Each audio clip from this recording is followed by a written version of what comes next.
Hey everybody, welcome to Dial the Gate. I'm Gary Jones. You might know me as Chief Master Sergeant Walter Harriman or Chief Master Sergeant Norman Walter Davis or any number of names. But really, when I'm at home, I'm Gary Jones. And I'm at home in Vancouver right now, and I'm so thrilled to be hosting Dial the Gate and talking to various fans around the world. And one of the people that I'm talking to today, my next guest, is Kristina Albert. Kristina, welcome. Hi. Hello. How are you? Are you well? I am. Yeah, I'm doing good. Good. Good. What city are you talking to me from? I'm actually in upstate South Carolina. So, Upstate South Carolina. Okay, great. yeah. What's the weather like there? It's been like in the mid 50s, so relatively nice. Oh, nice. Nice. Great. I This is Fahrenheit, of course, since Yeah. you know, Yeah. US is not with the program in the metric No, I system. know they're lagging behind terribly. But we'll just let them have their, whatever. That's what they want to do. They can have it. This is great that you're on the show. Thank you so much. Now, you're interesting because you've mentioned that you recently got diagnosed with ADHD, Hmm. and but your Stargate connection was that was this whole concept of imperfect heroes, and the idea that we had imperfect heroes allowed you to just go, well, if they can be imperfect, so can I'm assuming that's kind of what you were thinking. Yeah, yeah, definitely. That's a good way of explaining it. I think for me, just kind of going through my life, feeling like I was different than everybody else, and I had to like try to figure out what was going on all the time, and like watch other people like, okay, what are we doing now? What am I supposed to say in this situation? Kind of thing. Like it didn't just all come naturally, like it seemed for everyone else. So like when I would, when I'd watch TV shows and movies, like the heroes half the time seemed to be like superhuman, or even if they didn't have like superpowers, they just always looked good and sounded really clever and stuff. And when I first saw Stargate, I actually saw Stargate Atlantis first, and then SG-1, and I was just like, wow, these characters are all like just normal human beings. They have a lot of really good qualities, and they also have some like weaknesses. I was like really into Star Trek when I was in college, and so that was one of the shows that I was just like, I love this show. I love like sci-fi and all the stuff they're doing, but I feel like I can't like really relate to the characters on that like personal level because they look like they know what they're doing all the time. Yeah. And I just really liked how like with Stargate, the characters just are very like human, and they make mistakes sometimes. They stick their foot in their mouth. They're just kind of still trying to figure out, okay, how do you do this thing on the other side of the galaxy? Like it's not like they have all the answers. Right. So that felt really relatable to me because it's like, oh, okay, these are people like me, and I could potentially go out and do these things like if I Right. Right. actually have, a degree in astrophysics or whatever. How does ADHD show up in your life? Like, so to what degree? um it's so I have inattentive type ADHD, so it's a little bit less obvious than what's known as hyperactive ADHD, which is the type everyone thinks of where you're like, you just have so much energy and you can't like sit still kind of thing. Hmm. um for me, the inattentive is more focused on ability to like pay attention to things. And so instead of like, feeling like I need to run around all over the place, it's more like I zone out on a regular basis. Oh Um, yeah. it's because ADHD is essentially, it's not a lack of attention, it's difficulty directing your attention. You have kind of less control over it to some degree than people who don't have ADHD. So like something interesting will happen and you're like, your brain's like, oh, I really want to pay attention to that, even if it's not at all what you're supposed to be paying attention to. Oh. So you're just kind of constantly distracted. When I was in college, I always I had a really hard time with reading assignments because even though I like to like read stuff, reading like homework is not fun at all, you know? Right. Right. And so it wasn't something I was interested in. And when I would read stuff, I would have to like reread each paragraph multiple times. Oh God. And still like I would be zoning out halfway through and not even like retain half of what I just read. And I had no idea that that was not normal either. Like I thought everybody just kind of had trouble with that. And then I found out later, oh no, actually that's ADHD. So that was very stressful at the time, not knowing that that was what was going on. So Right. Right. I mean, I've never been diagnosed, but I have to say that I have experienced things like that. It takes it takes me a lot to focus on something. mm-hmm. So, and I will, if I'm doing one job, and even if my girlfriend just mentions another job, I'll just stop what I'm doing and just try to go do that other job. And I've done that enough times where I've seen myself do that, and I've actually said sometimes to her, I said, I got to finish this job. Don't mention anything else to me, because I'll just give this job up and go start the other job.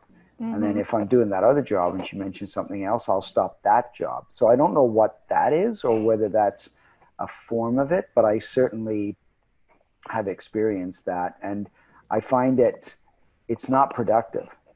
No, it's not. And what you're describing is pretty common for some people who have ADHD. Like I have trouble finishing things. And like I'll start, one project like cleaning my room or something, and then like 20 minutes later I'm halfway across the house doing something totally unrelated because one thing led to another and I just totally lost track of what I was doing. I do actually experience that, and I guess what I like, that there has to become a kind of a level of acceptance about it that otherwise you could feel pretty bad about yourself and about the fact that, oh, you're not somebody who finishes jobs or whatever, as opposed to somebody who could finish a job, as long as you know that you've got to stick to one thing instead of doing like 8 things at a time. Yeah, I think that like finding those ways to know how you work and then setting yourself up for success, essentially. Yeah. Because it's not a personal problem, like it's not a character flaw. It's just you work a little bit differently.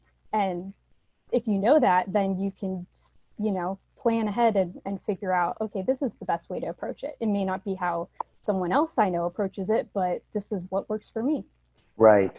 And I find that, did you find that any of the Stargate characters had anything like that you could relate to, just like specifically? Well, yes, definitely. Like there's a few of the characters who I'm pretty sure could qualify for some type of ADHD, but like who would that be? Oh, well, so on Atlantis, Rodney McKay is definitely ADHD. He's just very, he's constantly like this and that and the other, focusing on everything at once. And like, if like he, if he like stabs his finger on something or whatever, then suddenly he's like really distracted by that. And like, he can't just pay attention. Anyway, he's got a lot of those traits, which was partly why I thought his character was so hilarious. And then on SG1 specifically, Jack O'Neill, I think, has hyperactive ADHD because he can pay attention to stuff, but he's always like wanting to be going and doing something else. And then the character that I related to most, because I have inattentive ADHD, is Daniel Jackson, because he has like 100% all of the traits.